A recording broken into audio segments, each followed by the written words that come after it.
안녕하세요. 유니서점입니다. 오늘 읽을 책은 방황하는 칼날입니다. 히가시노 게이고 지음, 하빌리스 출판사에서 펴낸 책입니다. 구독과 좋아요는 영상 제작에 큰 힘이 됩니다.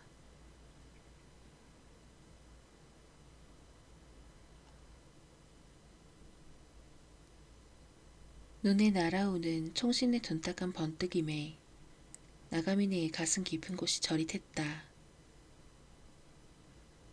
오래전 사격에 열중했던 때가 떠올랐기 때문이다. 방아쇠에 손가락을 걸고 있는 동안의 긴장, 발사한 순간의 총격, 관역을 맞췄을 때의 쾌감, 모든 기억이 몸에 또렷이 새겨져 있다. 나가미네가 보고 있는 것은 카탈로그 사진이다. 예전에 총을 샀던 가게가 몇 년에 한 번씩 보내오는 신제품을 소개하는 카탈로그였다.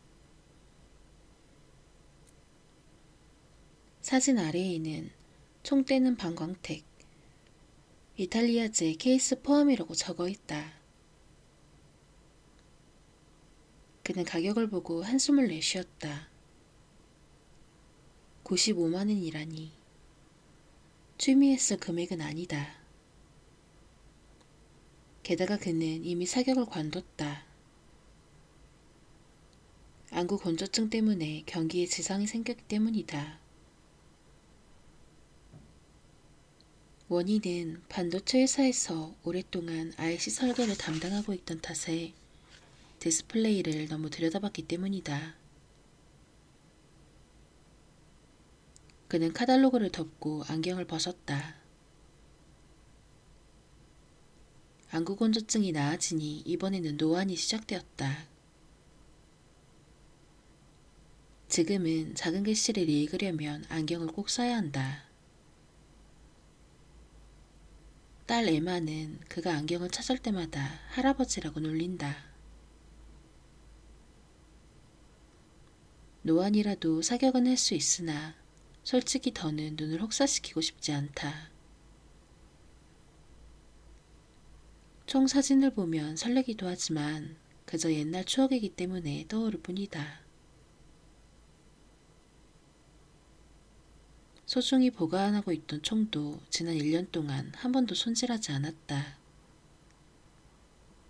지금은 장식장 위에 인테리어에 불과하다.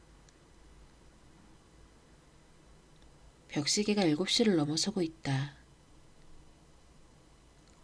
팀이 리모컨을 들고 스위치를 누르려 했는데 창밖에서 환호성이 들렸다. 그는 소파에서 일어나 정원 쪽 유리창 커튼을 열었다. 울타리 밖에 가족처럼 보이는 사람 몇이 보였다. 그들이 환호성을 올린 원인은 바로 알 수 있었다. 저 멀리 하늘에 불꽃놀이 폭죽이 터지고 있었다. 지역 불꽃놀이 축제가 벌어지고 있다. 도심과는 달리 이 부근에는 높은 건물이 적어 상당히 떨어져 있음에도 나가미네의 집에서도 불꽃놀이가 훤히 보였다.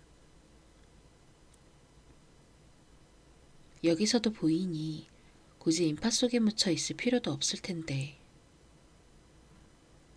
물론 한창 나이의 소녀들은 듣지 않을 소리라는 것도 안다. 목적은 불꽃놀이가 아니라 친구들과 깔깔대며 노는 것이리라. 물론 거기에는 북적 있는 장소여야 한다는 조건도 필요하겠지. 지금쯤 구운 옥수수나 아이스크림을 들고 자기들만의 언어로 자기들만 아는 이야기를 나누며 한창 들떠 있을 것이다. 에마는 올해 고등학생이 되었다. 나가미네의 눈에는 다른 평범한 소녀들과 마찬가지로 건전하고 밝게 자란 듯 보인다. 어머니를 잃은 10살 때는 열이 펄펄 날 정도로 낙담했으나 곧 다시 활기를 찾아주어 진심으로 감사하고 있다. 지금은 아빠 좋은 사람 있으면 재혼해 라며 놀릴 정도다. 물론 그게 본심이라고 생각하지는 않는다. 정말로 재혼 얘기를 꺼내면 강한 거부감을 드러낼 것이다. 그래도 일단 딸이 어머니의 죽음을 나름대로 이겨낸 것은 분명하다. 그 딸은 지금 학교 친구들과 불꽃놀이를 보러 갔다. 나가미네는 이날을 위해 유카타를 사줬다. 자신은 제대로 입힐 수 없어서 친구 어머니의 도움을 받았다.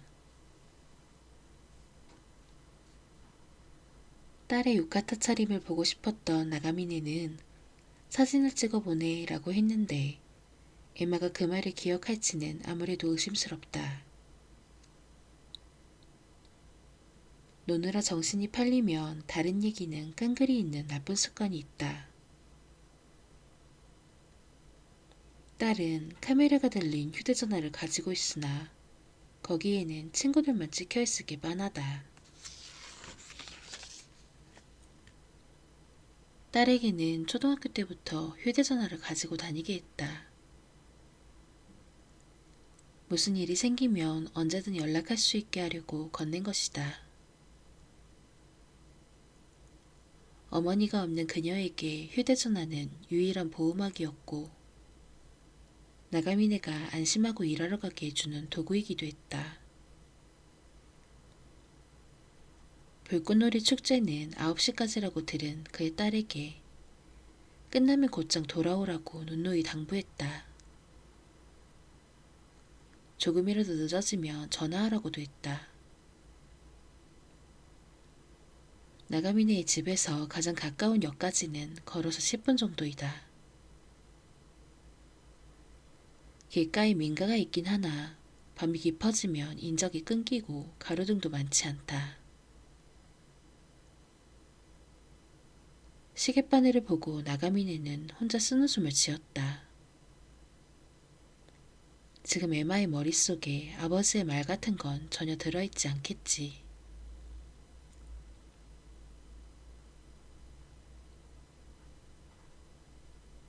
고시 글로리아는 편도 1차선의 좁은 현도로 달렸다.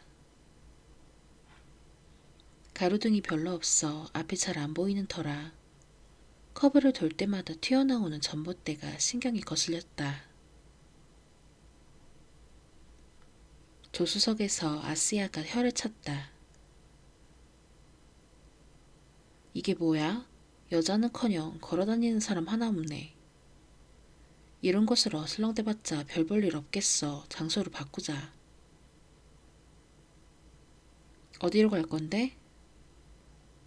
한 손으로 핸들을 돌리면서 나카이 마고토가 물었다. 어디든 좋아. 사람이 있는 곳이라면.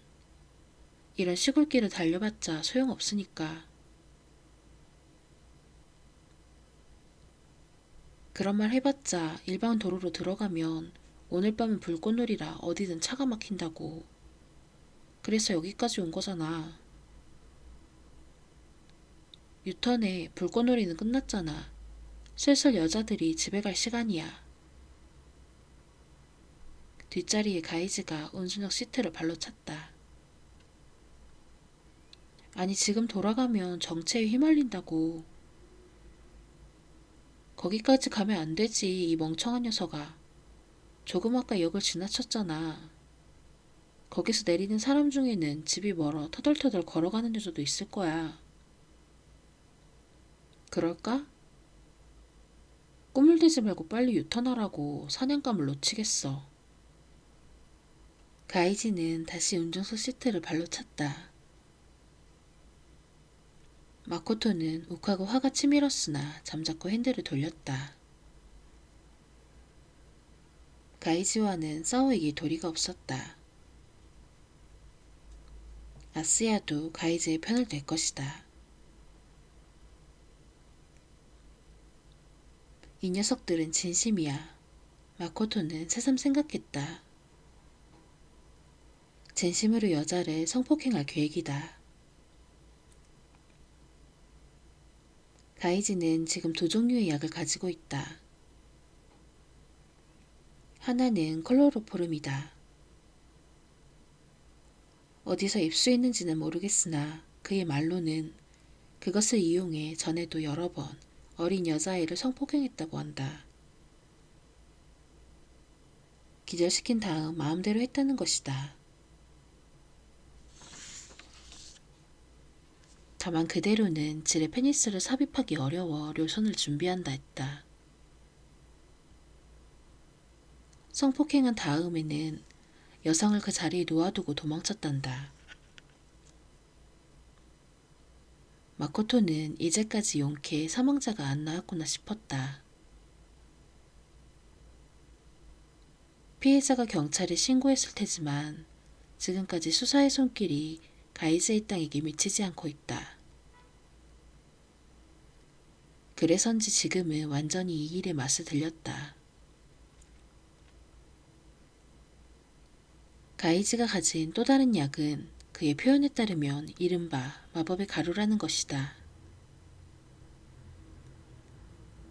아무래도 각성제의 일종인 듯한데 이걸 쓰면 어떤 여자든 마음대로 할 수 있어. 넣어달라고 아주 안 다른다니까? 라고 했다.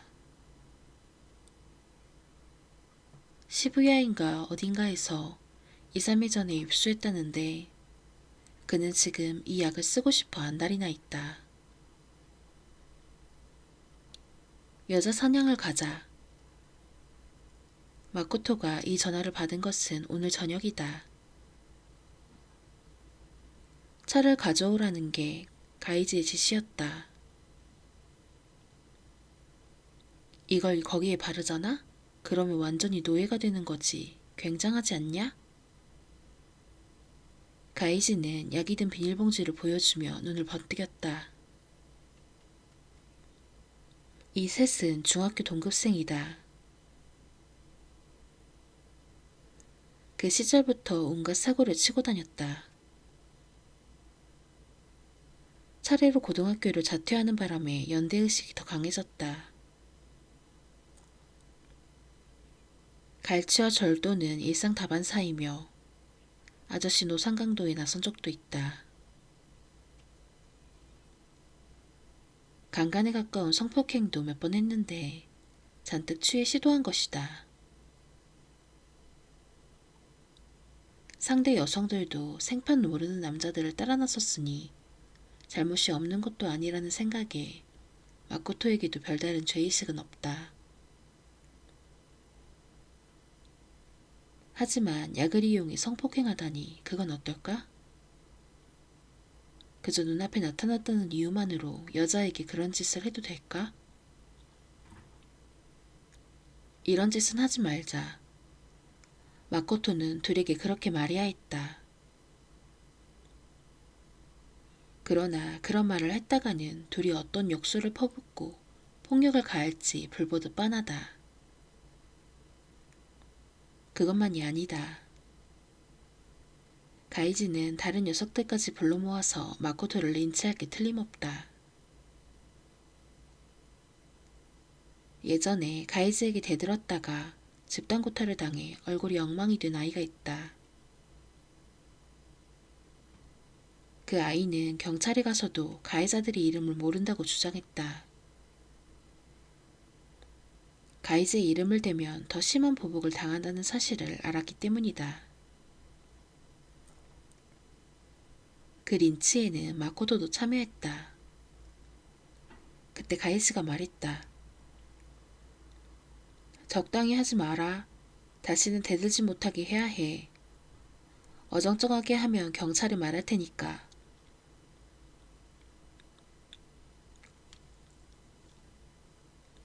그런 인치는 당하고 싶지 않다. 피해당할 여자에게는 미안하지만 나를 지키려면 가이즈가 시키는 대로 하는 수밖에 없다.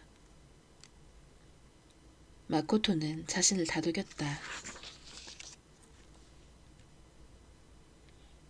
조금 더 달리고 있는데 불꽃놀이 관광객처럼 보이는 사람들이 줄줄이 도로 건너편에서 걸어왔다. 전차가 도착한 모양이다. 좀 더 가자. 가이즈가 지시를 내렸다. 여기 가까워질수록 길을 걷는 사람들이 늘어났다. 젊은 여성의 모습도 많았다. 여고생이나 여중생으로 보이는 무리도 적지 않다. 여성들을 발견할 때마다 아시아는 크게 혀를 찼다. 좀 더 인적이 드물면 좋겠는데 여기서 끌고 갈 수는 없잖아. 게다가 죄다 둘셋씩 모여다니네. 저기? 적당한 여자애들에게 말을 거는 게 빠르지 않겠어? 야, 이 멍청한 새끼야. 여자 꼬시는 성가신 일을 왜 하냐? 그리고 그런 말이 넘어온 여자에게 왜 마법의 가루를 써? 아, 그렇지. 평소라면 영 못해볼 애를 노려야지. 그런 애를 다뤄야 최고지. 가이즈의 말에 아스야가 입맛을 다셨다. 그 모습을 힐끔 쳐다보면서 마코토도 웃었다. 웃지 않으며 무슨 소리를 들을지 모른다. 좀 더 기다려. 조금 있으면 사람도 줄어들겠지. 마코토, 이 근처에서 일단 대기해. 오케이. 마코토는 시키는 대로 여기 보이는 길가에 차를 세웠다. 마코토는 경찰관이라도 지나가길 바랐다. 검문을 받으면 아무리 가이즈라도 오늘 밤은 중단하겠지. 그때 마코토의 마음을 잊기라도 한 듯 가이즈가 말했다. 오늘 밤이 딱 좋아. 경찰이 없으니까. 왜? 마코토가 흠칫 놀라며 물었다. 녀석들은 주차장 쪽에 다 모여 있을 거야. 그렇구나. 저쪽 경비에 쏠려 있다는 거구나. 너 정말 머리 좋다. 아스야가 대시보드를 두드렸다. 불꽃놀이 관람객을 노리겠다고 오늘 밤을 고른 게 아니란 말씀이지. 가이즈는 우쭐대며 말했다. 그보다 아스야, 너는 준비됐냐? 걱정하지 말라고. 아스야는 엄지를 세웠다. 그는 아다치구 아파트에서 혼자 살고 있다. 월세는 그의 부모가 내고 있다. 대학에 합격하도록 조용한 환경에서 공부시키겠다는 것인데 그것은 어디까지나 포면적인 이유이고 속사정은 가족에게 폭력을 휘두르는 아들을 쫓아낸 것이다.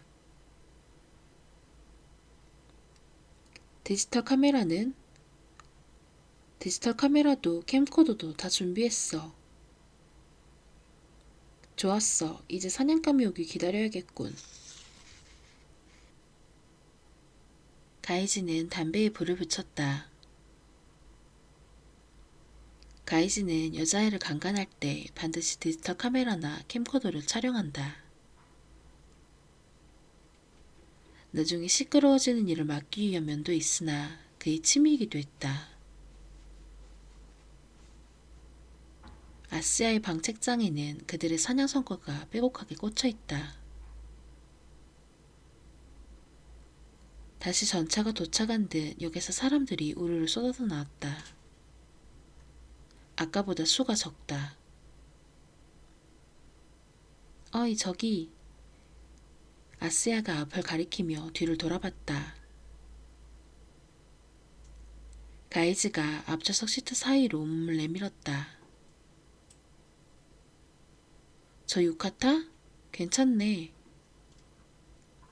목소리에 짐승 같은 울림이 담겨있다. 마코토도 그들이 점 찍은 것이 누군지 바로 알 수 있었다. 15이나 6쯤 되어 보이는 몸집이 작은 소녀다. 요카타를 입고 작은 주머니 같은 것을 들고 있다. 이목구비가 단정하다는 것은 멀리서도 분명했다. 가이즈가 좋아하는 타입이다. 일행이 없는지 소녀는 혼자 걷고 있었다. 마코토, 시작하자. 가이즈가 지시를 내렸다. 아직 사람이 있어. 차를 출발하면서 마코토가 말했다. 알아. 일단 쫓아가며 상황을 보자고. 마코토는 차를 천천히 몰았다. 소녀는 전혀 알아차리지 못한 듯했다. 뒤에서 다가가 추월했다. 소녀의 얼굴을 확인한 아스야가 작게 소리를 질러댔다. 훌륭해, 최고야, 안고 싶어. 마코토, 차 세워. 시동은 끄지 마. 그리고 창문 열어. 마코토는 가이즈가 시키는 대로 했다. 룸미러를 슬쩍 봤다. 그 소녀가 게타를 신고 불편한 걸음걸이로 천천히 다가오고 있다. 가이즈가 손수건에 클로로포름을 묻혔다.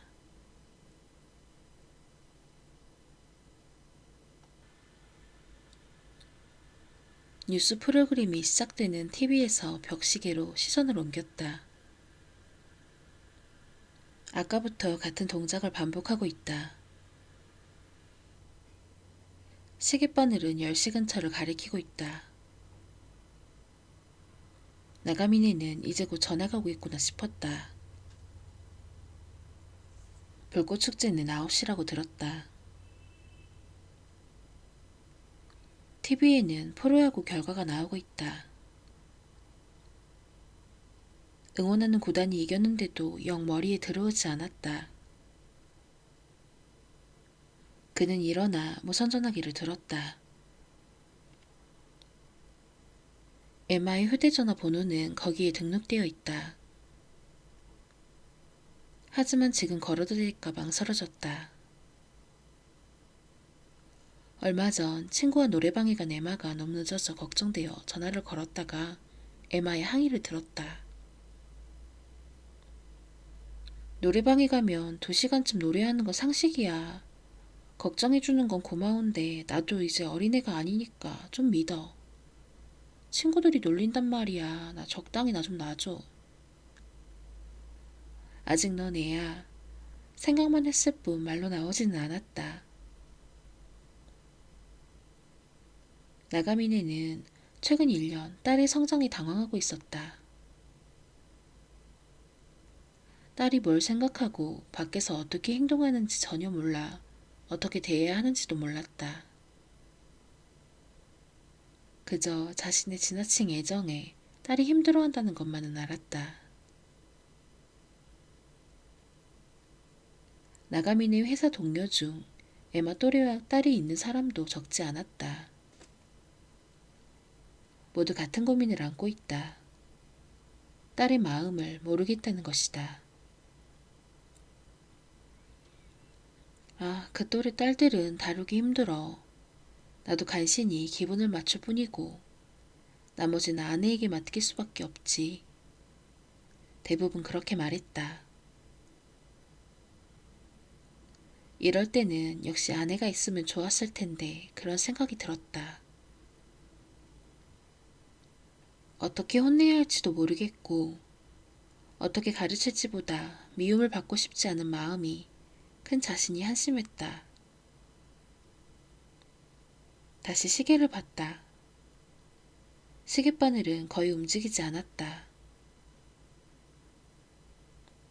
불꽃놀이가 끝나면 엄청난 사람이 한꺼번에 기갓길에 오른다. 길이 북적일 테니 쉽게 이동하기 힘들겠지. 전차에 타는 것도 늦어졌을 것이다. 그렇게 생각하니 그리 걱정할 일이 아닌 듯했다. 하지만 불꽃놀이가 끝나고 벌써 1시간 가까이 지났는데 결심한 나가미네는 발신 버튼을 눌렀다. 또 불평할지 모르겠으나 고민하기보다는 나을 것 같았다.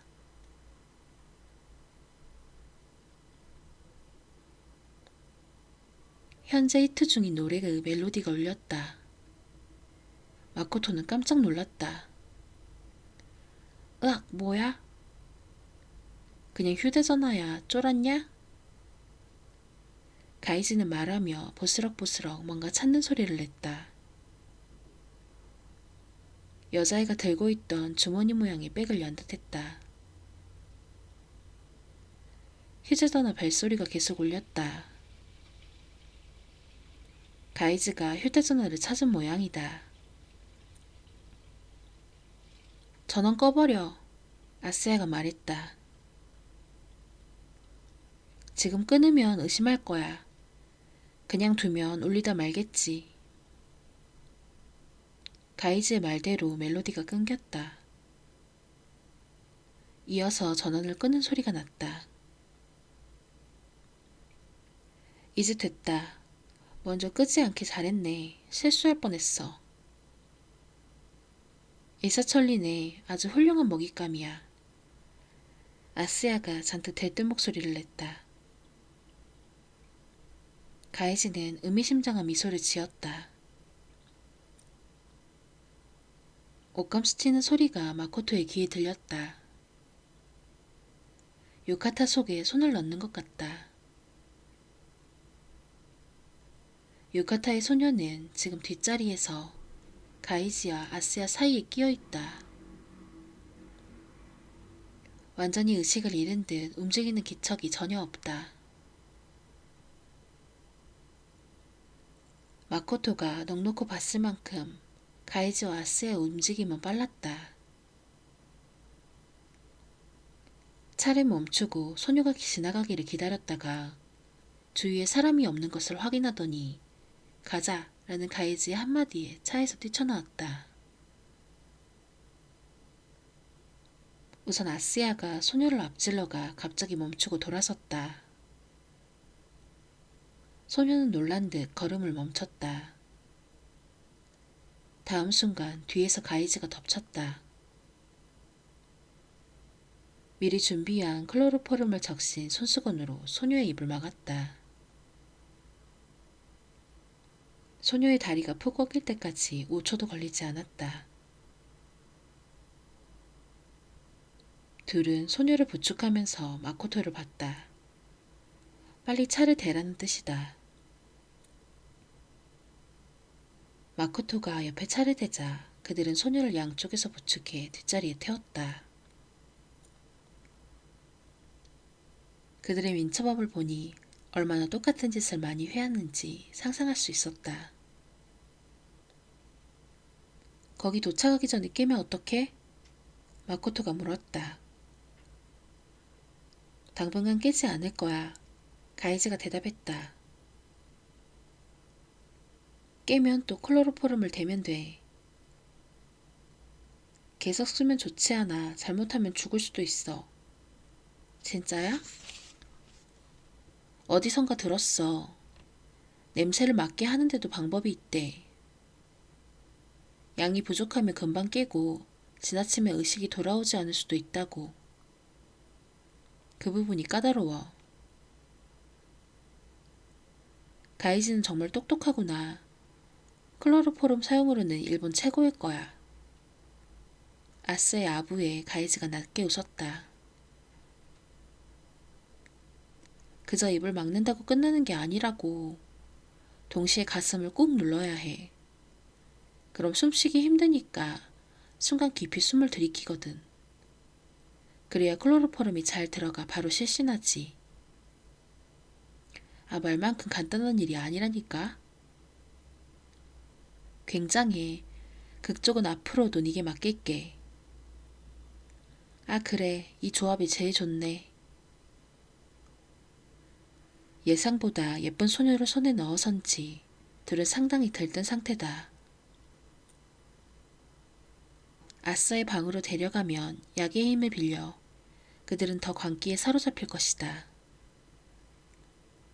물론 마코토도 가담해야 한다.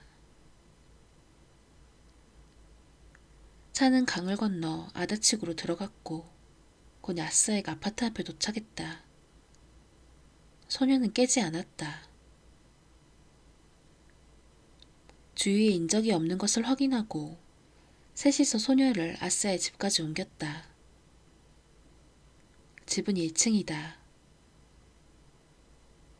아스야는 집 우편함에 손가락을 넣어 열쇠를 꺼냈다. 그는 우편함 안쪽에 작은 봉투를 매달고 평소 거기에 열쇠를 숨겨놓았다. 친구가 그보다는 가이즈가 언제든 집을 이용할 수 있게 하려는 방법이다.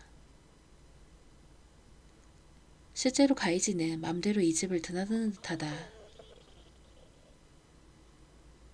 마코토는 아스야 허락 없이 한 번도 집을 드나든 적이 없다.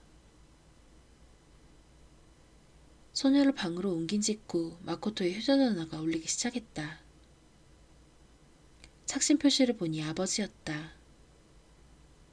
그는 통화 버튼을 눌렀다. 난데 왜? 마코토, 지금 어디 있니? 아버지의 목소리가 들렸다. 친구 집. 차는? 친구 집 옆에 세웠어. 바로 알아. 차가 필요해. 에이, 당장? 대답은 뾰루퉁했으나 마코토는 잘됐다 싶었다. 그래, 지금 당장 오늘 차 쓴다고 하지 않았잖아. 알았다고. 마코토는 전화를 끊고 지긋지긋한 표정으로 가이즈 일당에게 고개를 돌렸다. 재수없어. 아버지야. 차를 가져오래. 좀 전에 글로리아는 마코토 아버지의 차였다. 보통은 거의 사용하지 않아 최근에는 마코토가 마음대로 몰고 다녔다. 그가 면허를 딴 것은 불과 2달 전이다. 뭐야, 그냥 무시해. 가이지 얼굴이 일그러졌다. 그럴 순 없어. 성질나면 팔아버릴 거야. 저런 고물 팔릴까? 그럼 폐차하겠지. 곧 자동차 검사거든. 아스야가 혀를 찼다. 정말 한심한 녀석이야. 촬영 담당이 없으면 흥이 나지 않잖아. 자신들이 강간하는 모습을 마코토에게 촬영하게 하려고 계획했던 모양이다. 어쨌든 미안하지만 나는 갈게. 마코토는 가이즈에게 그렇게 말하고 문을 열었다. 잠깐. 가이즈는 돌아본 마코토의 코앞에 얼굴을 들이대고 말했다. 가는 건 괜찮은데 이 일은 떠들지 마라. 알아. 말해두는데 너도 공범이야. 했느냐 아니냐는 상관없어. 마코토는 침을 삼키며 고개를 끄덕였다. 등골이 오싹했다. 가이즈는 알아차린 것이다. 마코토가 처음부터 이 게임을 흔쾌히 받아들이지 않았다는 것을. 아버지의 전화를 핑계로 도망치려는 것도 간파하고 있었다. 그럼 됐어. 가. 우리 둘이 즐길 테니까. 그래라. 가이즈의 뒤에서 아스야도 경멸하다는 목소리로 인사했다. 마코토는 말없이 방을 나왔다. 차에 탔을 때 뒷자리 시트에서 뭔가가 반짝였다. 그는 손을 뻗어 그것을 주워들었다. 소녀의 휴대전화였다.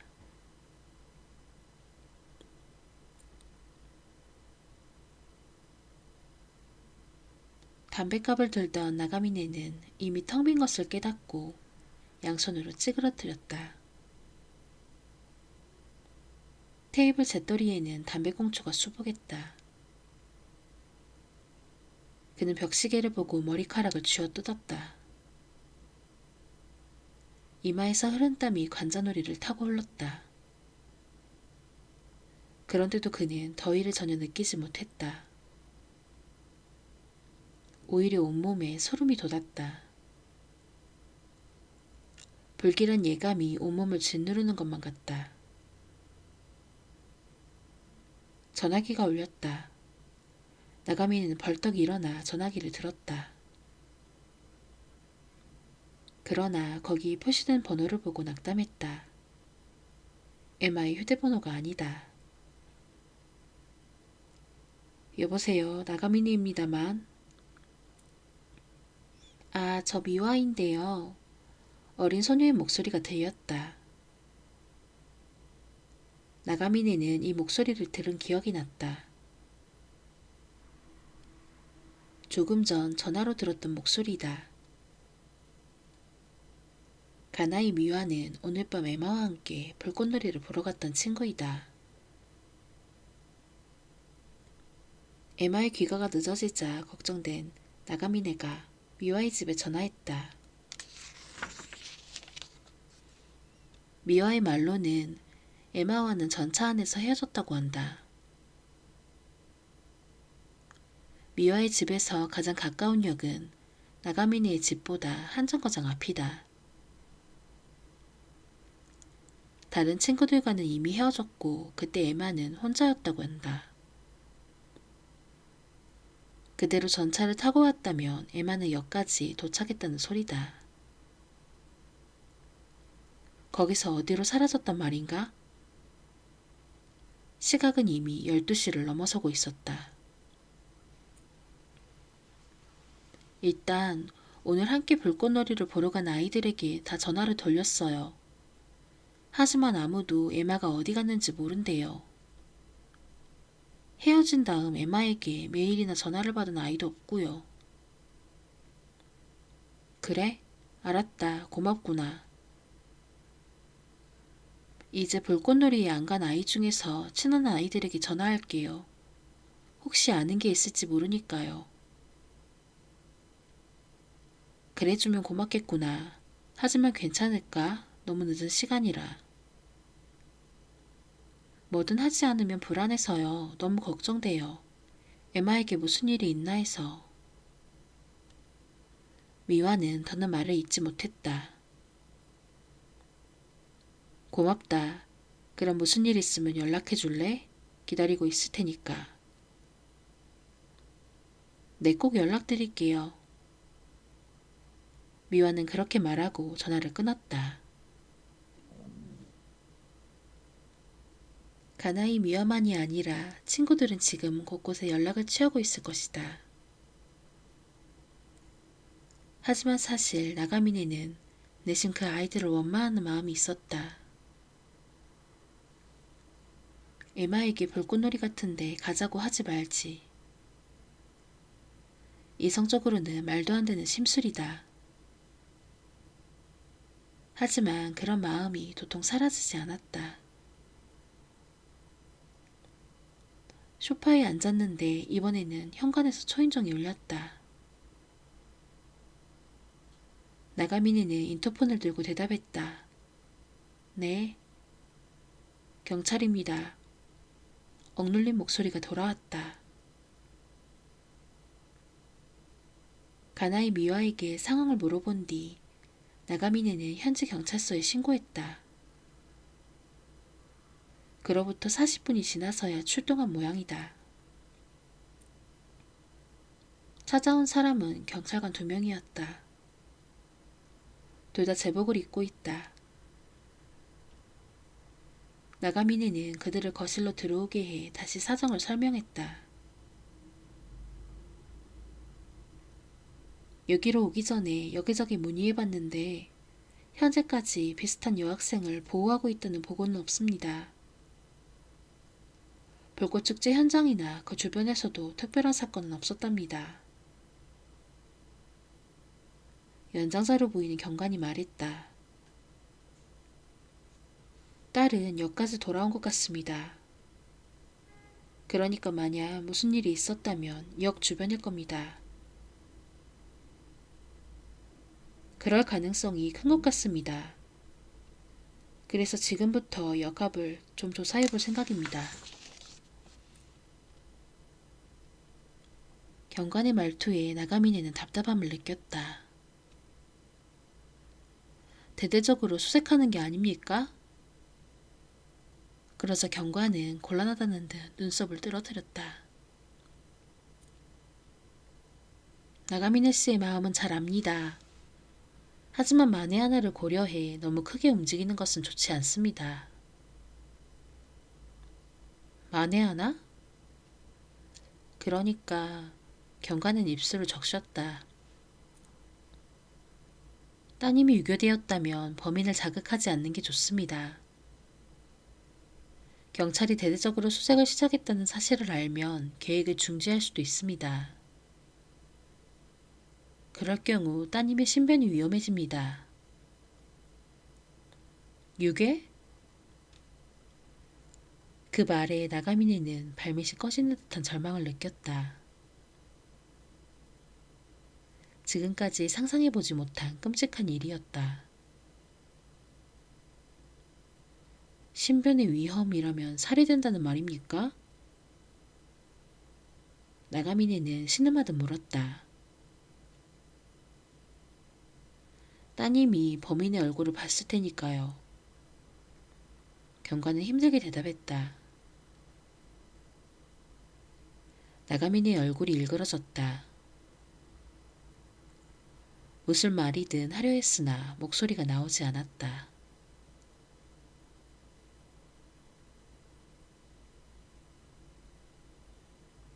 불꽃 축제가 있던 밤으로부터 이틀이 지났다. 나카이 마코토는 방에서 게임을 하고 있다. 빌린 비디오는 다 봤고 달리 할 일도 없었다.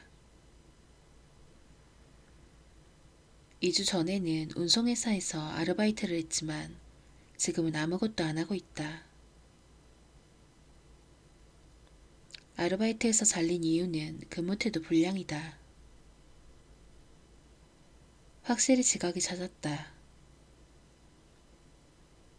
선배 직원이 함부로 부리는 게 짜증나서 농땡이를 피운 적도 몇 번 있다.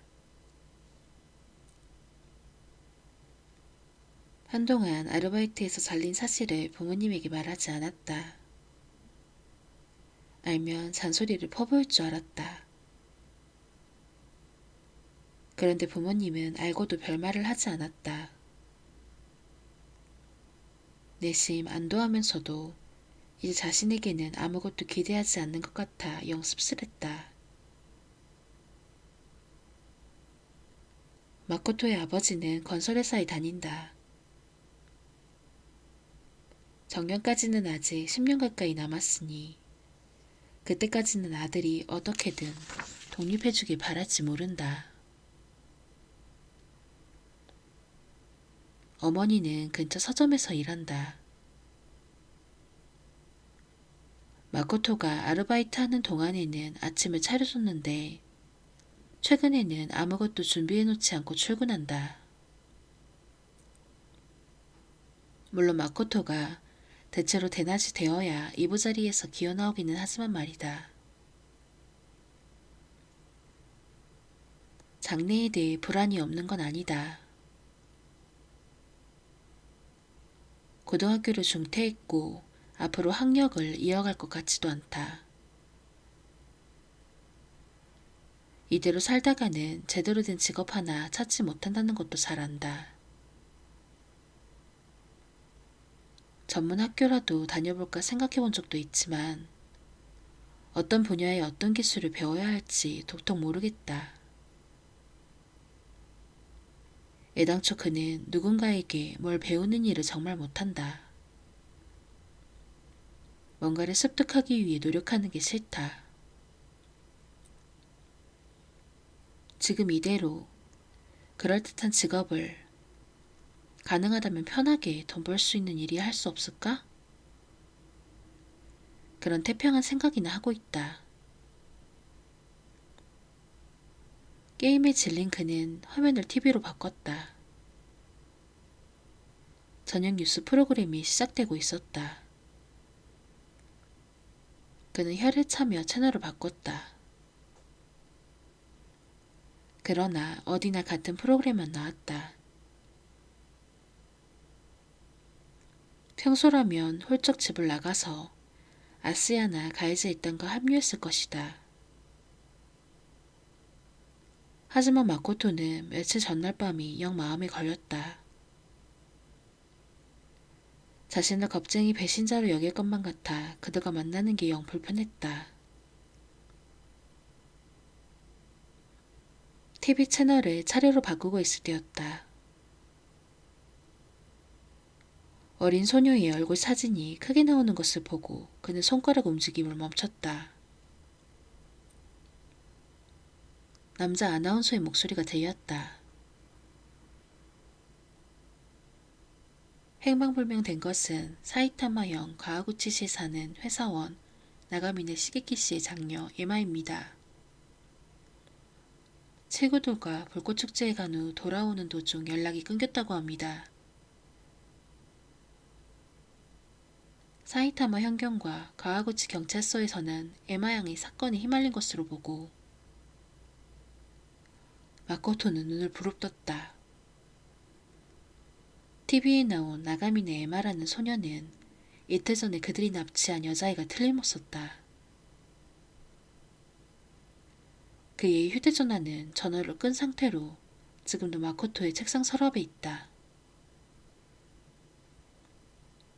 그 애가 행방불명이고 경찰이 움직이기 시작했다.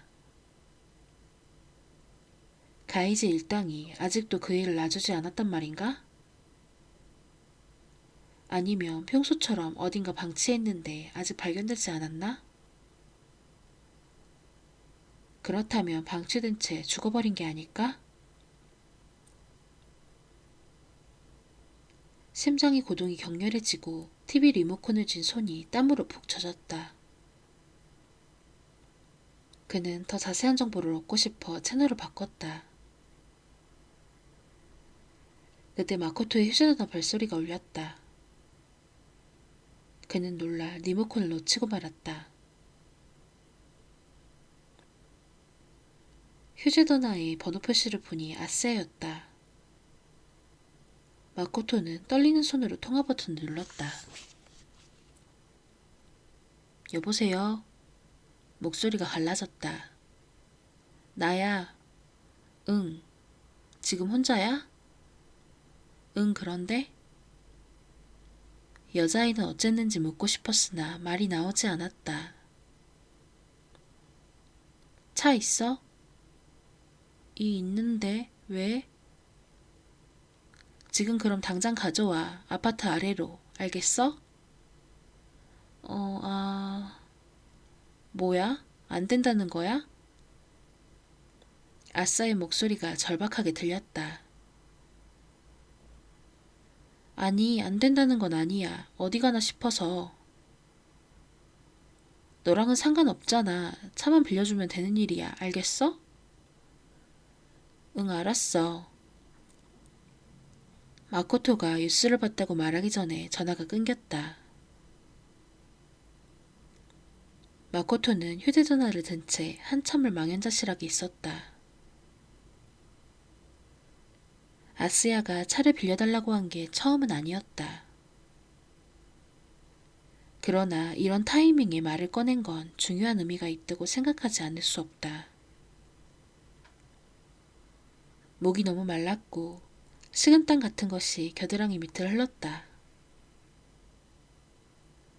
그는 일어나 책상 위에 놓아둔 글로리아의 키를 들었다. 6시가 다 되었으나 밖은 아직 밝았다. 아싸의 아파트 아래에는 아무도 없었다. 마코토는 차를 세우고 주리를 둘러보면서 집 앞까지 걸어갔다. 도어폰을 눌렀으나 아무 반응이 없었다.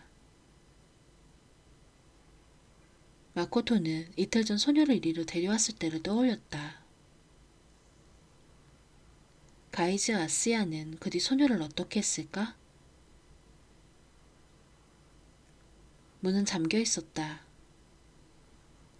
마코토는 망설이다가 우편한 암으로 손가락을 넣었다. 그런데 열쇠가 있어야 할 비밀의 봉투는 비어 있었다. 아스야가 들고 나간 모양이다. 희한한 일이네.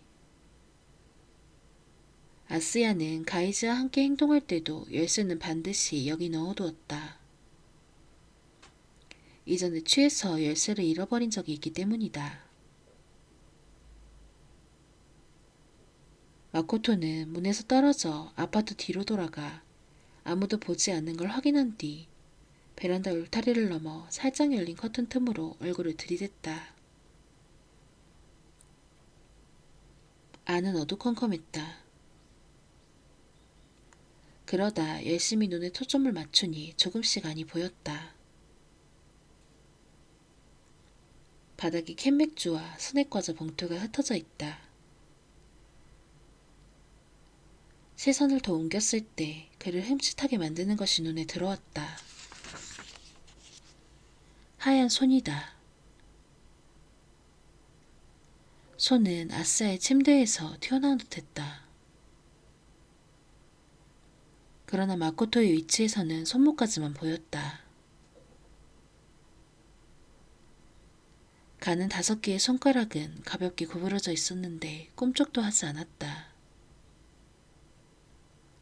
그리고 그 피부가 너무 하했다. 무서울 정도로 색이 없다. 마코토는 뒤로 물러나다 베란다 울타리에 허리를 찧었다. 그는 울타리를 다시 넘어 다리를 질질 끌며 아파트 옆을 빠져나왔다. 도로로 나오니 현기증이 나고 숨도 가빠졌다. 그는 전봇대에 손을 대고 숨을 고르려 했으나 심장이 무섭게 뛰었다.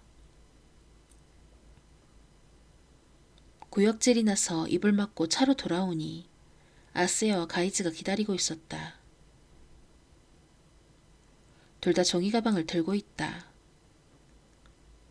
가방에는 홈센터 로고가 인쇄되어 있다. 어디 갔었어? 아스야가 입가를 일그러뜨렸다. 주스 마시러 자판기에. 마코토는 말을 더듬었다. 아래에서 기다리라고 했잖아. 미안. 마코토는 자신의 얼굴이 굳었음을 깨달았다. 아스야의 얼굴을 제대로 볼 수 없다. 조심스레 고개를 들었는데 가이즈와 눈이 마주쳤다. 탐색하는 눈빛이다. 내놔. 아스야가 손을 내밀었다. 어? 열쇠 말이야, 차 열쇠. 아, 응. 마코토는 주머니에서 열쇠를 꺼내 아스야의 손에 놓았다. 손가락 끝이 떨렸다. 됐어, 이제 가봐. 아스야의 말에 마코토는 고개를 끄덕이고 몸을 돌렸다. 그러나 걷기 시작하려는데 가이즈가 말을 걸었다. 잠깐. 마코토는 돌아보지 않았다. 다리가 움직이질 않았다. 그러자 가이즈가 어깨를 움켜쥐고 확 잡아당겼다. 너 하고 싶은 말이 있는 것 같다? 아니. 마코토가 살짝 고개를 젓자 가이즈는 그의 멱살을 잡았다. 얼버무리지 마. 하고 싶은 말 있으면 얼른 말해. 가이즈의 얼굴이 일그러졌다. 그 눈은 충혈되어 있었다. 아니, 그 TV에. 뭐? 뉴스 봤어. 그랬더니 그 여자애가. 가이즈의 코에 주름이 잡혔다. 동시에 마코토는 멱살을 잡힌 채 뒷골목으로 끌려갔다. 이 새끼 우리를 찌른 거 아냐? 아무한테도 말하지 않았어. 마코토는 격렬하게 고개를 저었다. 진짜야? 진짜야. 가이즈가 훅 손에 힘을 풀었다. 아스야가 옆에서 말했다. 가이지, 이 녀석도 돕게 하자. 그럼 녀석도 공범이야. 그런 짓 시키지 않아도 공범이야. 알지, 응? 가이지는 마코토의 멱살을 다시 움켜쥐었다. 그게 혹시... 마코토는 신음하듯 물었다. 닥쳐. 가이지는 마코토의 몸을 벽에 밀치고 이를 드러내며 얼굴을 들이댔다. 그건 사고야. 어쩔 수 없었다고. 마코토는 어떤 사고였는지 묻지 못했다. 하지만 끔찍한 사태가 벌어졌음은 확실해졌다. 가이즈와 아스야는 그 상황을 어떻게든 모면하려 하고 있다. 가이지, 이 녀석도 같이, 응? 아스야가 말했다. 아냐, 이 녀석은 끌어들이면 안 돼. 가이즈가 마침내 마코토에게서 손을 뗐다. 우리 알리바이 증인으로 내세울 거야. 어이 마코토, 너 지금부터 어디 가서 알리바이를 만들어라. 나와 아스야 것까지. 아니 알리바이를 만들라니? 도대체 어떻게? 그건 네가 생각해야지. 어정쩡한 알리바이라면 가만히 안 둔다. 마코토는 당혹한 채 둘을 봤다. 둘은 책임을 떠맡겼으니 그만이라는 듯 휙 몸을 돌렸다. 마코토는 그들보다 조금 늦게 뒷골목에서 나왔다. 가이지와 아스야는 아파트로 향했다. 둘의 모습을 멀거니 지켜보는 마코토를 발견한 가이지는 얼른 꺼지라는 듯 주먹을 들어 올렸다. 마코토는 서둘러 그 자리를 떠났다. 머릿속은 혼란스럽기 짝이 없다. 저 녀석들, 그 여자애를 알리바이를 만들다니 어떻게.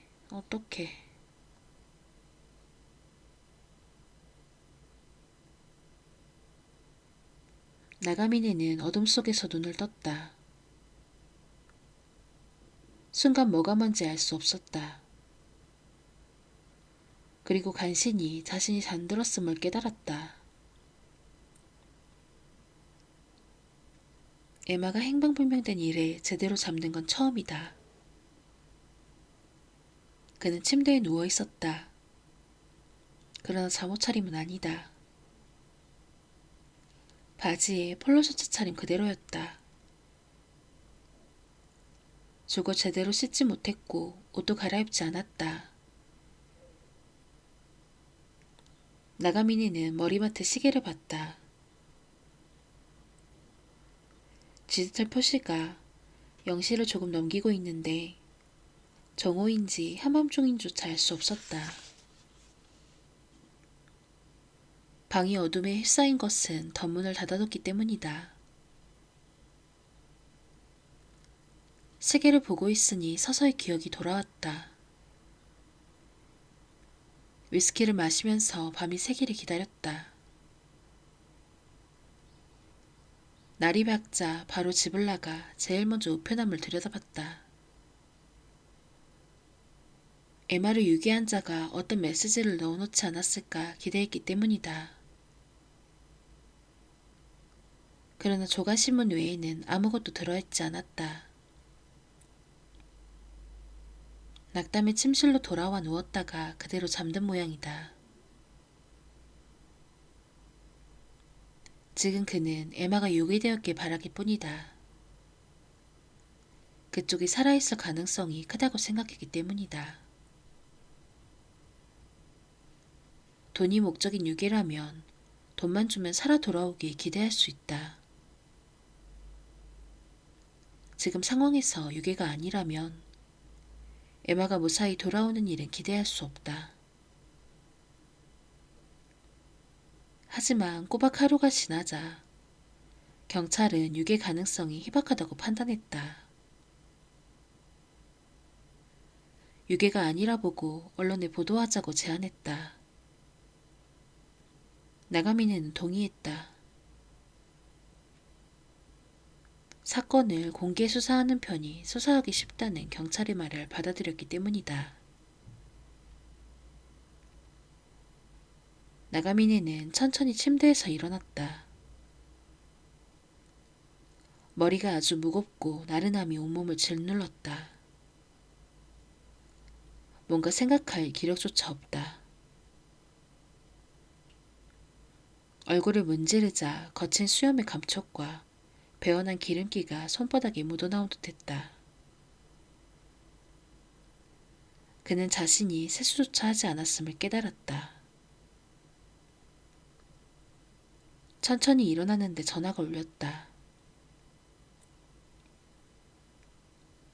나가미네는 어둠 속에서 돌아봤다. 머리맡에서 전화기 착신 램프가 반짝였다. TV 보도가 나간 후 온갖 곳에서 전화가 왔다.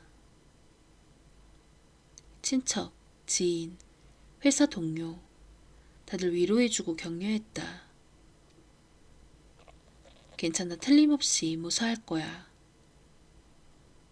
다들 아무 근거도 없이 그렇게 말했다. 번잡스럽기만 한 그런 전화에 그는 하염없이 감사 인사를 건넸다.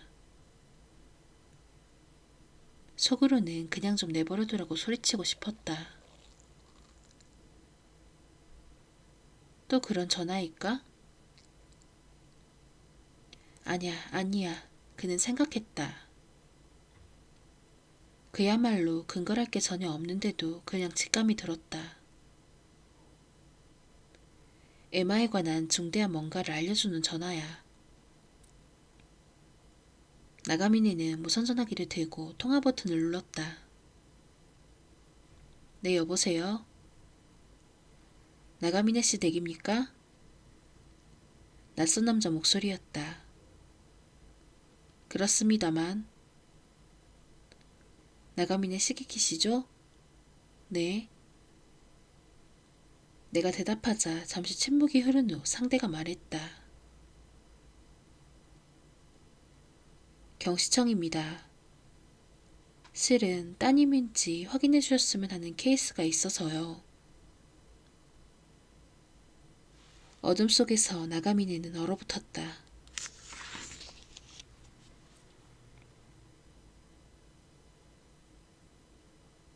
발견된 곳은 아라카와강 하류.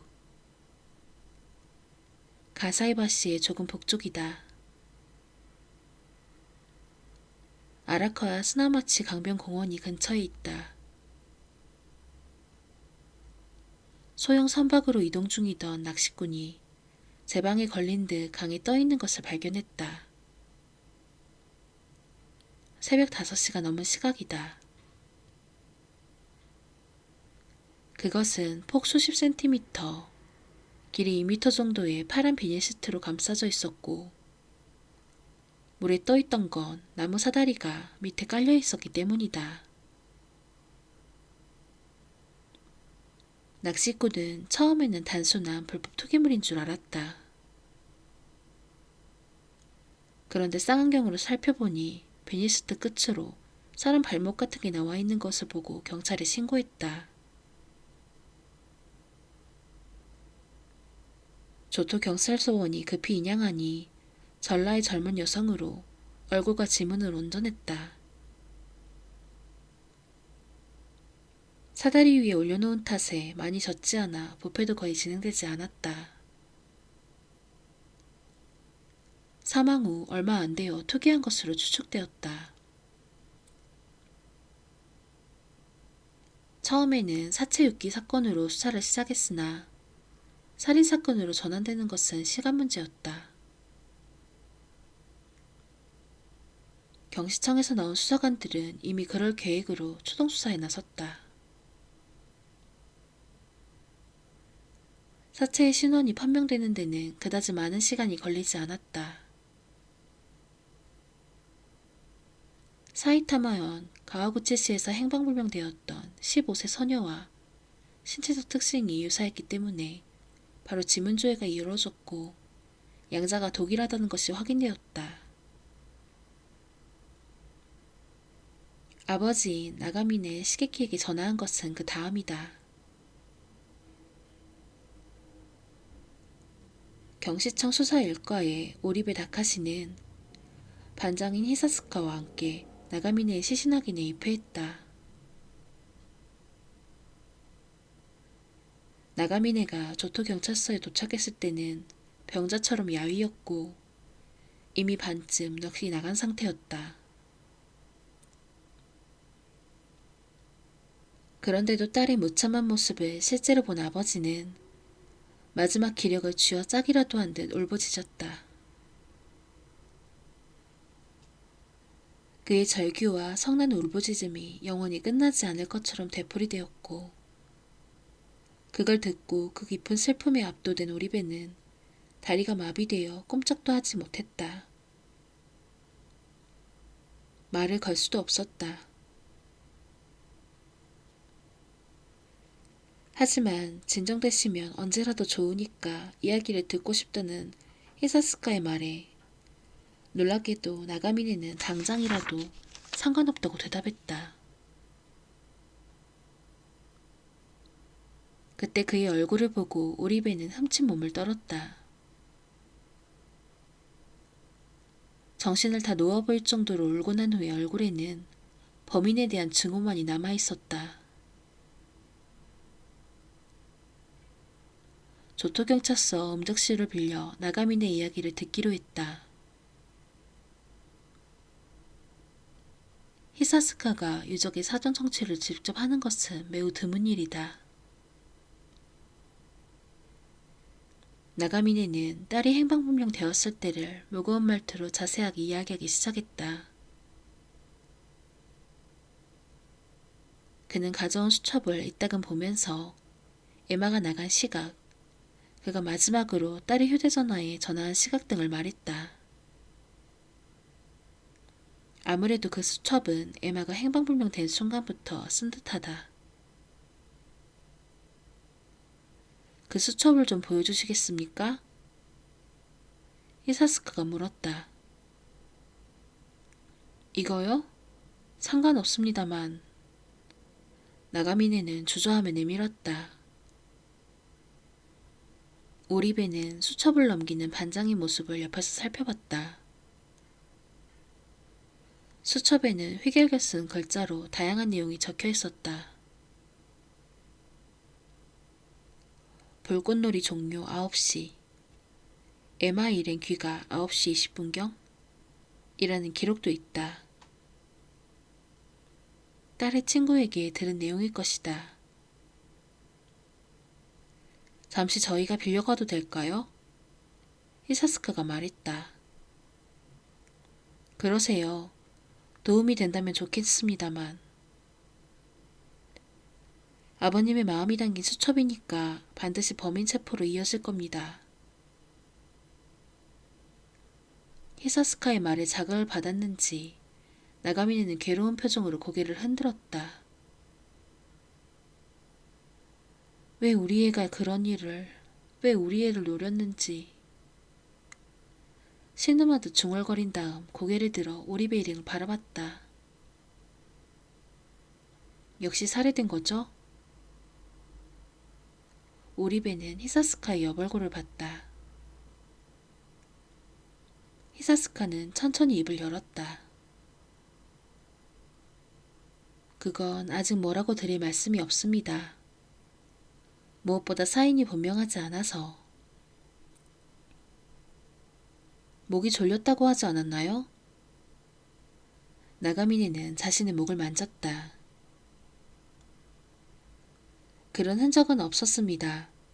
어디까지나 외견상으로는 말입니다. 이렇다 할 상처가 없었나요? 내 외견상으로는. 오리배는 상사의 옆얼굴에서 유족의 얼굴로 시선을 옮겼다. 나가미네는 도무지 이해할 수 없다는 듯 미간을 찌푸렸다.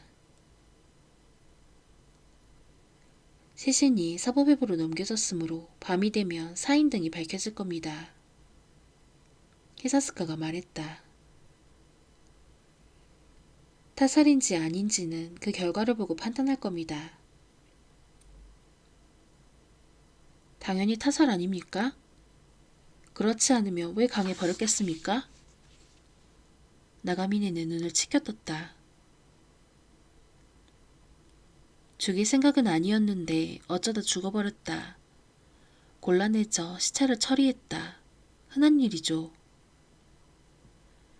아니 그건 죽인 거나 마찬가지 아닙니까? 말투가 거칠어졌다가 나가미네는 분한 듯 한숨을 토했다. 죄송합니다. 괜찮다고 대답하고 히사스카는 몸을 조금 내밀었다. 맞는 말씀입니다. 살인이나 마찬가지죠. 고의인지 타살인지는 법률상의 분류에 불과합니다.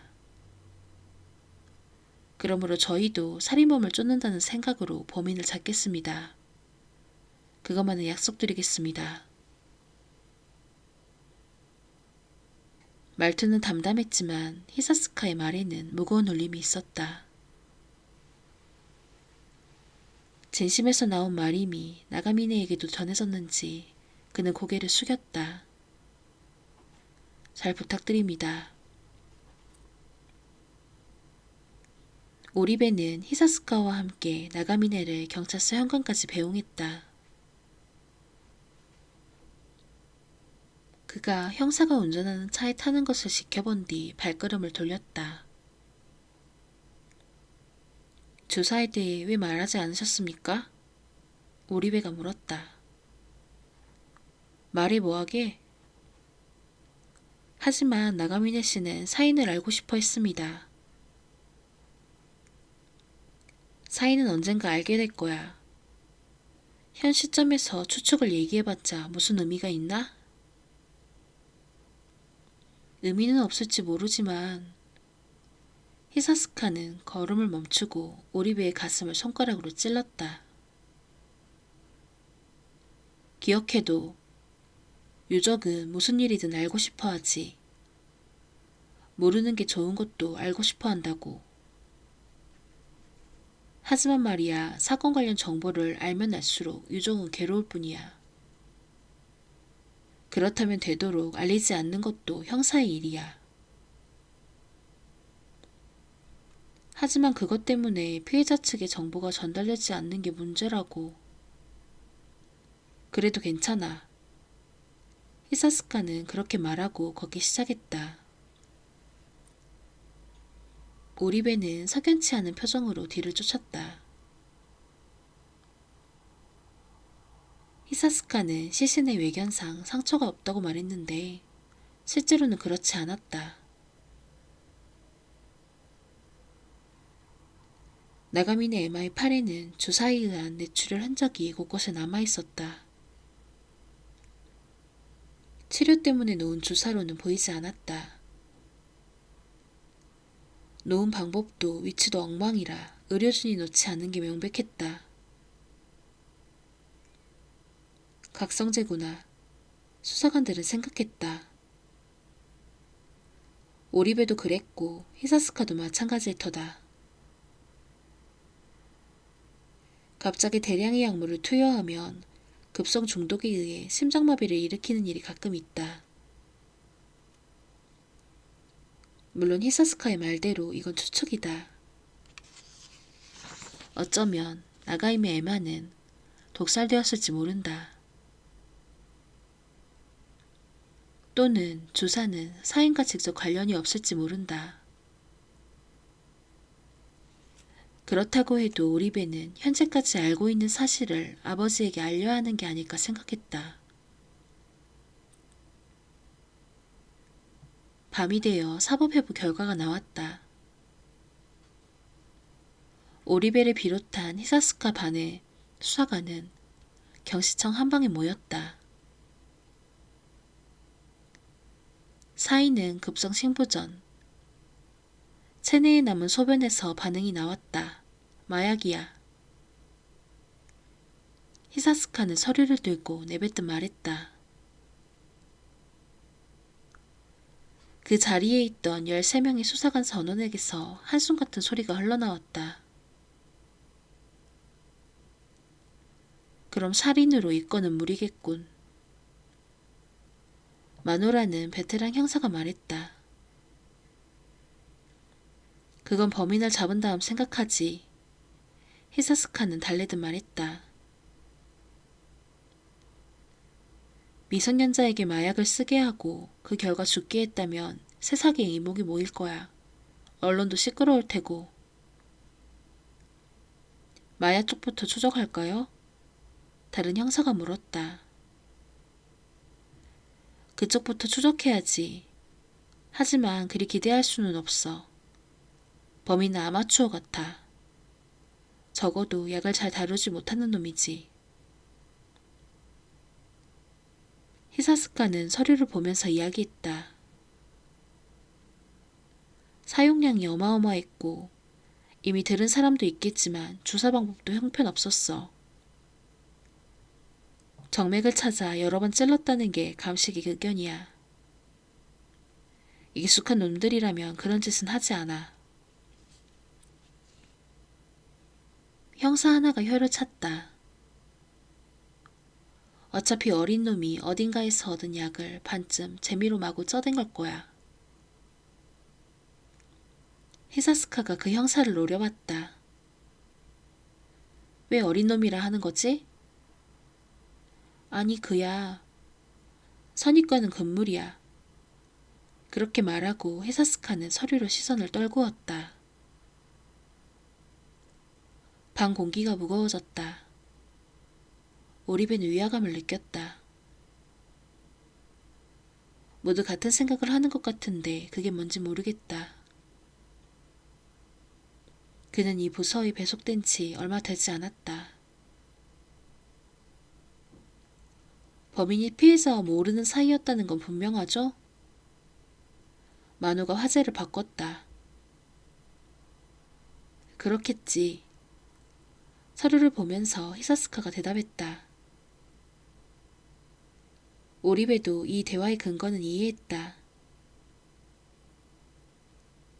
사체의 얼굴이나 지문이 망가지지 않은 것으로 보아 범인은 사체의 신원이 판명되어도 자신들에게 수사의 손길이 뻗치지 않으리라 생각한 것이다. 그렇다면 왜 그렇게 의심스러운 방법으로 사체를 유기했을까요? 만호가 자신의 턱을 문질렀다. 그대로 강에 던지면 끝인데. 너무 빨리 발견되지 않도록 한 게 아닐까요? 빨리 발견되면 그만큼 목격 경보 같은 걸 쉽게 모을 수 있으니까요. 오리배가 말해봤다. 그러면 돌이라도 매달아 가라앉히면 그만이야. 언젠가는 떠오르겠으나 시간은 벌 수 있지. 사다리 위에 묶다니 일부러 가라앉지 않도록 했잖아. 만호, 무슨 말을 하고 싶은 건가? 히사스카가 베테랑 형사를 바라봤다. 범인은 사체를 떠내려 보내고 싶었다고 생각합니다. 떠내려 보내? 왜? 우선은 수사망을 좁히기 어렵게 하려고요. 사체가 흘러가면 어디서 투기했는지 특정하기 어렵죠. 탐문 범위도 넓혀야 하고 목격 경보도 정리하기 어렵고요. 실제로 탐문의 난항을 겪고 있다고 기동수사 쪽이 흘리더군. 아라카와의 표류물에 일일이 신경을 쓰는 사람은 없으니까. 히사스카가 그렇게 말하며 모두를 둘러본 다음 만우에게 시선을 돌렸다. 다음 이유는? 이건 제 생각인데 이상한 발상이라고 혼내실지도 모르겠습니다만 히사스카는 쓴웃음을 지었다. 괜찮으니까 말해봐.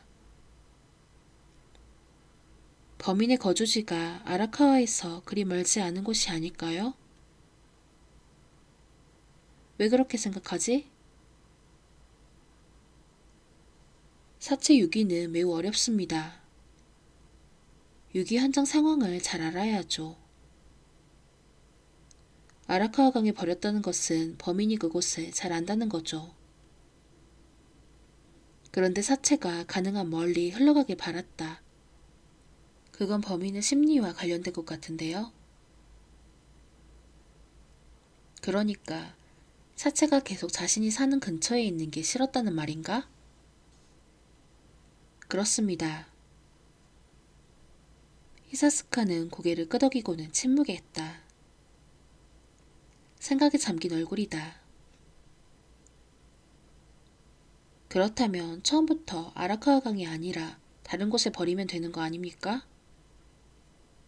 오리베가 말했다. 그게 가능하면 고생하지 않았겠지. 하지만 범인에게 다른 장소는 떠오르지 않았어. 마노가 대답했다.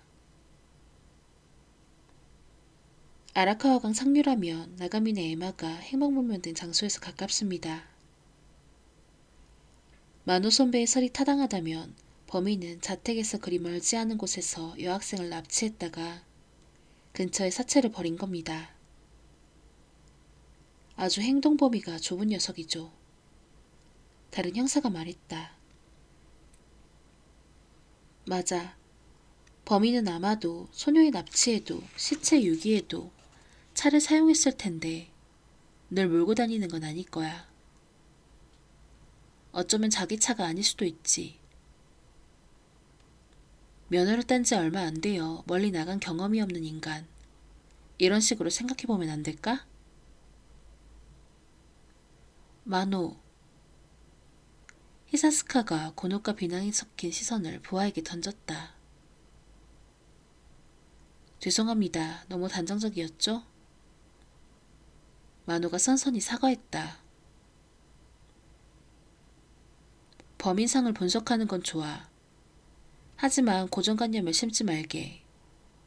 다른 사람에게는 물론이고 자신에게도 말이야. 마노는 죄송하다고 다시 한번 고개를 숙였다. 어쨌든 내일부터는 본격적으로 수사본부가 세워져 다들 단단히 마음먹도록. 히사스카의 말에 모두가 네라고 대답했다. 해산 뒤 오리베는 마노를 붙잡았다.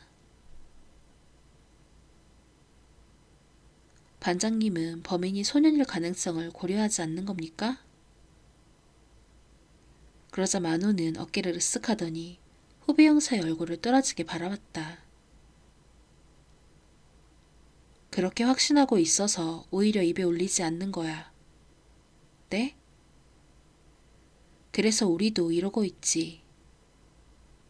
마노는 검지를 세워 입술에 댔다.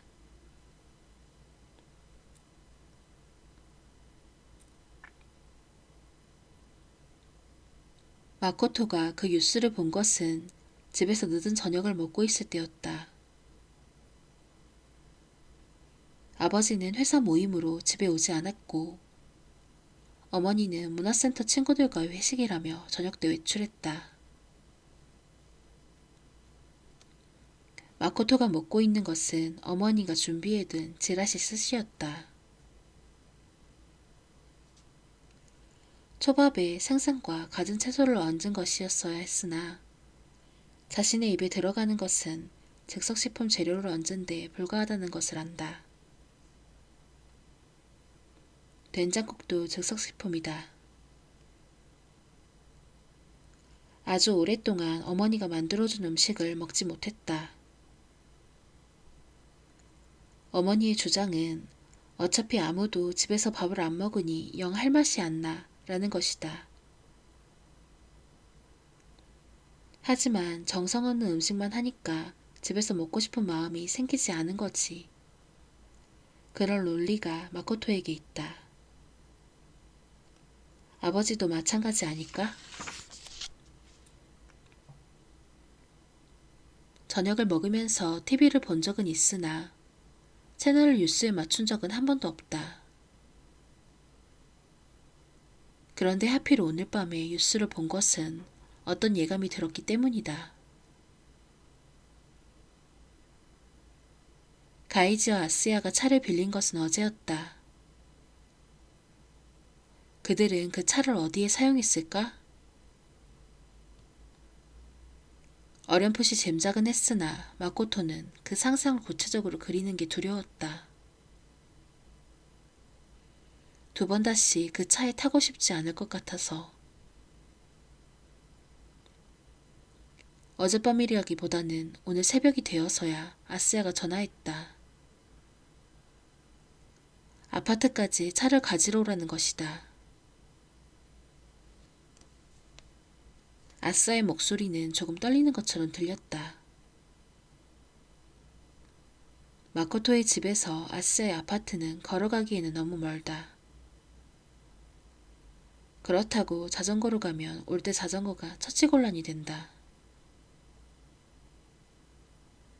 아스야는 얼른 오라고 했으나 전차가 다닐 때까지는 방법이 없었다.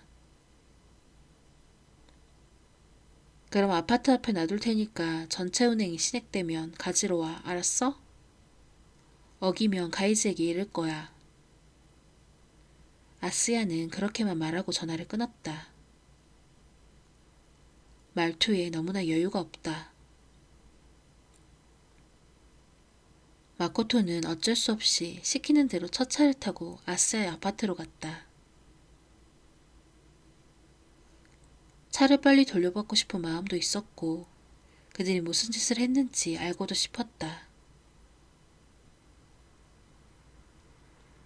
글로리아는 길가에 방치되어 있었다.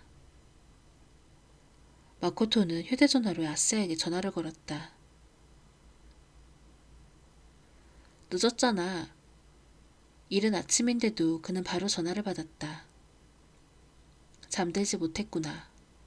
마코토는 추측했다. 제일 빨리 온 거야. 아, 됐어. 거기 있어. 몇 분 있다가 아스야와 가이즈가 나타났다. 둘 다 거무죽죽한 얼굴을 하고 있다. 눈도 탁하고 뺨도 헬쓱하다. 타! 아스야가 자동차 열쇠를 휙 건넸다. 마코토가 차에 타자 조수석에 아스야가 뒷자리에 가이즈가 탔다. 어디 가나 싶어 마코토는 시동을 거려고 했는데 가이즈는 그럴 필요가 없다고 제지했다. 알리바이 어떻게 했어? 제대로 만들었어? 어두운 목소리로 가이즈가 물었다. 응, 일단은. 어떻게 했는데? 놀이방에 셋이 간 것으로 했어. 코스트라는 가게 있잖아, 4호선 근처에. 어떻게? 실제로 네가 갔냐? 응. 그리고 몇 명이냐고 해서 셋이라고 대답했고 나머지 둘은 나중에 온다고 하고 방에 들어가 음식과 음료도 3인분 시켰어. 3인분의 음식을 위장에 넣느라 고생했다는 말은 하지 않았다. 노래방이라. 아스야는 혀를 찼다. 아니 다른 데는 생각나질 않아서. 너 줄곧 혼자였냐? 아스야가 물었다. 응. 왜? 왜 다른 둘을 데리고 가지 않았냐? 녀석들을 우리처럼 보이게 했으면 완벽했잖아. 아니, 그럴 수 없었다고. 너무 급했고, 게다가 녀석들이 나중에 이상한 말을 떠들고 다니면 안 되잖아. 하지만 내내 너 혼자면 점원이 이상하게 봤을 거 아니야? 잠깐만, 그건 마코토 말이 맞을지도 몰라. 가이즈가 뒤에서 말했다. 그 가게는 방에 CCTV가 없지? 없어. 그래서 그 가게로 했다고. 그건 가이즈가 제일 잘 알고 있을 것이다. CCTV가 없고 문에 커튼이 있어서 밖에서는 안이 보이지 않는다. 그 점을 이용해 여러 번 여자아이를 데려가 성폭행했으니까. 게다가 그 가게는 손님들이 많이 드나들어서 어느 방에 몇 명이 있었는지 점원이 일일이 확인하지 않아. 음료와 음식만 여러 명이 있는 것처럼 주문하면 다음은 그냥 둔다고 마코토가 말했다. 거기서 몇 시부터 몇 시까지 있었냐? 가이즈가 물었다. 그러니까 9시부터 11시쯤이려나? 겨우 그거야? 가이즈가 얼굴을 찡그렸다. 아니, 알리바이라고 해도 몇 시부터 몇 시까지 만들라고 하지 않았고, 노래방이 몇 시간이나 있을 수도 없고, 4~5시간쯤 있다고 해서 가게가 이상하게 보진 않아. 아싸하게 비난하듯 말했다. 손님이 혼자면 이상하게 보지 않겠느냐고 한 주제에 오래 있는 거 괜찮다고? 마코토는 그렇게 말하고 싶었으나 침묵했다. 노래방 다음은? 가이즈가 물었다. 어? 노래방 다음 말이야. 알리바이를 어떻게 했냐고 묻잖아. 아니 그러니까 그건 몇 시까지 알리바이를 만들라는 말이 없어서 노래방이면 충분하다 싶었지. 마코토는 목덜미에서 식은땀이 흘렀다. 마코토의 등에 충격이 찾아왔다.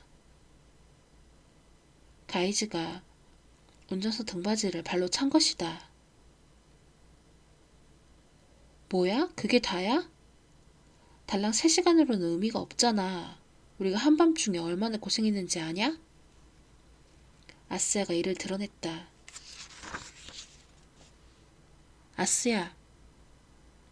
가이즈의 부름에 아스야가 입을 닫았다. 간밤에 무슨 일을 했는지는 둘만의 비밀인 듯하다. 어쩔 수 없지.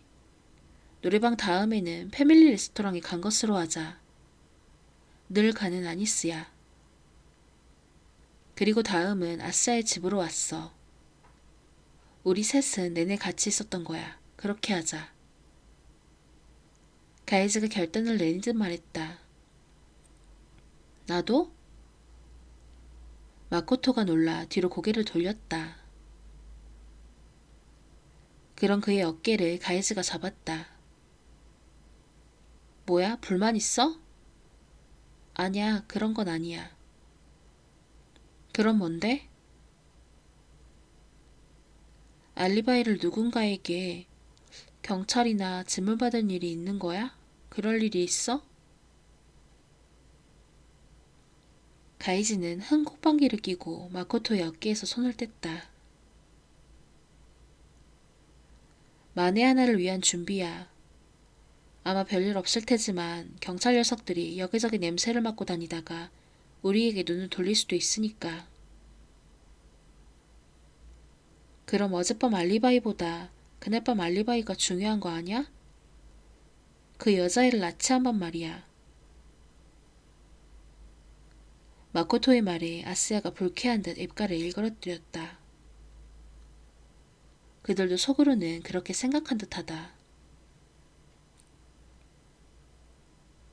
그날 밤은 계속 아스야 집에 있었던 것으로 하자.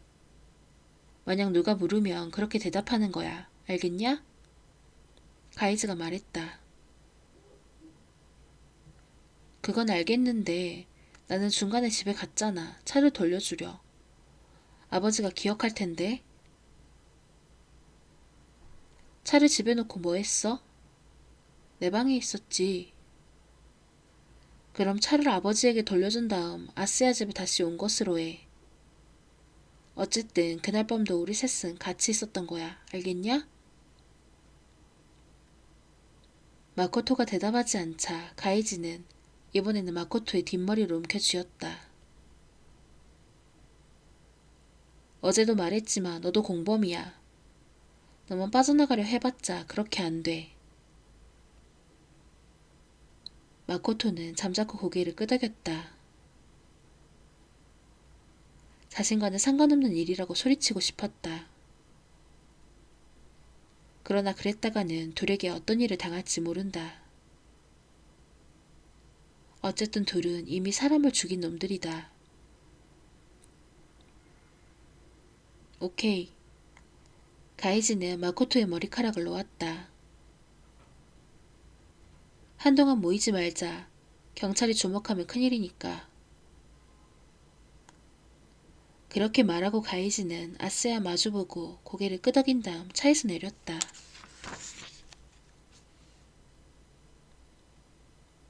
오늘 아침 그런 일이 있은 뒤 마코토는 도통 아무것도 손에 잡히지 않았다. 그 둘이 소녀를 죽게 하고 그것을 숨기려 하는 게 명백했다.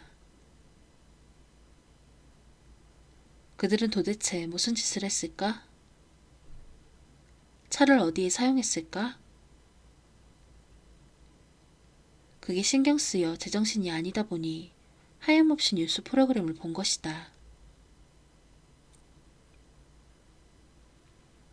오늘 아침 고토구 조토 경찰서에 아라카와강에 사람의 시신으로 보이는 물체가 표류하고 있다는 신고가 들어와 경찰관이 출동해 인용한 결과 파란 비닐시트에 쌓인 여성의 시신을 발견했습니다. 남자 아나운서의 목소리에 마코토는 먹던 음식이 목에 걸린 듯 했다. TV를 응시하자 헬리콥터에서 찍은 듯한 화면이 나왔다. 아라카와강 제방에 수많은 경찰관이 모여있는 영상이다. 조토경찰서의 조사 결과 시신의 신원은 얼마 전 행방불명되었던 사이타마현 가와구치 씨의 회사원 나가미네 시게키 씨의 장녀 에마양으로 판명되었습니다. 경시청과 조토경찰서는 에마양이 살해되었을 가능성도 있다고 보고 수사에 착수했습니다. 마고토는 얼어붙고 말았다. 어느새 젓가락을 떨어뜨렸으나 주울 기력도 없었다. 식욕은 완전히 사라졌다. 알고는 있었다. 가이즈 일당이 나가미네 에마를 죽이고 그 시체를 처분하기 위해 마코토의 차를 가져오라고 시킨 것을. 하지만 이렇게 뉴스에 나오니 뭐라 표현할 길 없는 초조와 긴장, 나아가 공포가 덮쳐왔다. 되돌아갈 수 없는 터널로 들어와 버린 기분이다. 우리가 한밤중에 얼마나 고생했는지 아냐? 야스의 말이 떠올랐다. 그들은 사체를 비닐시트로 감싸 아라카와강에 버린 것이다. 그것이 하류까지 떠내려가 발견되었다는 소리다. 차를 아스야의 아파트까지 가져갔을 때 그들은 홈센터 종이가방을 들고 있었다. 그 안에 비닐시트가 들어있었나? 마코토는 자기 방으로 들어와 휴대전화를 들었다. 아싸에게 걸려고 통화 버튼을 누르기 직전 관뒀다. 무슨 말을 해야 할지 몰랐기 때문이다. 이제와 사실을 확인해봤자 소용없는 일이다. 너도 공범이야. 다시 못을 박을 게 빤하다. 하지만 나도 정말 공범일까? 틀림없이 나가미네 애만 납치는 도왔다. 마고토가 운전했으니까. 아파트까지 옮긴 것도 사실이다. 그러나 가이즈의 땅이 그 소녀를 죽일 거라고는 추워도 생각하지 못했다. 게다가 가이즈는 사고라고 했다. 그런데도 공범일까? 살인공범이 된단 말인가? 유감스럽게도 마코토는 법률 지식이 전혀 없다. 다만 미성년자는 다소 큰 범죄를 저지르더라도 교도소에 들어가지 않고 이름도 공개되지 않는다는 것 정도는 알았다. 마코토는 자기 방에 TV를 켰다. 뉴스 프로그램을 찾았으나 나오지 않아 NHK를 틀어놓았다. NHK에서는 해외 이상기후에 관해 해설하고 있다. 그는 문득 생각이 나 서랍을 열었다. 거기에 분홍색 휴대전화가 들어있다. 그것을 들었다. 나가미네 에마가 가지고 있던 것이다. 그날 이후 한 번도 전원을 켜지 않았다. 사체가 발견될 때까지 그녀의 부모와 친구가 수도 없이 전화했을 것이다. 문자 메시지도 보냈겠지. 하지만 그들의 목소리도 말도 에마에게는 닿지 못했다. 갑자기 인간이 사는 의미를 깨달은 듯했다. 단순히 먹고 숨쉬려고 사는 것이 아니라 주위의 다양한 사람들과 관계를 맺고 다양한 생각을 공유하기 위해서이다. 거미집처럼 복잡한 그물이 한코가 되는 것이다. 사람이 죽는다는 것은 그런 그물 연결망이 하나 사라진다는 뜻이다. 새삼스레 마코토의 가슴에 큰일이 벌어졌다는 실감이 밀려들었다. 가벼운 휴대전화가 너무나도 무겁게 느껴졌다. 나가미네 에마는 이 휴대전화로 얼마나 많은 사람과 이어져 있었을까? 얼마나 많은 인간이 일말의 희망을 걸고 이 전화번호를 눌렀을까? 그는 거의 무의식적으로 전화를 켰다. 대기 화면은 고양이 사진이었다. 기르는 반려묘일까? 그는 통화 이력을 보기로 했다. 나가미네 에마를 차에 밀어넣은 직후 딱 한 번 전화가 왔었다. 그것은 누구의 전화였을까? 그 전화가 5분만 빨리 왔어도 어쩌면 이번 일을 피할 수 있었을지 모른다. 액정화면에 나타난 것은 아빠였다. 전화가 온 시각은 역시 그 불꽃 축제 날이다. 마코토는 전원을 껐다. 견디기 힘든 마음이 들었다. 휴대전화를 서랍에 다시 넣고 침대에 누웠다.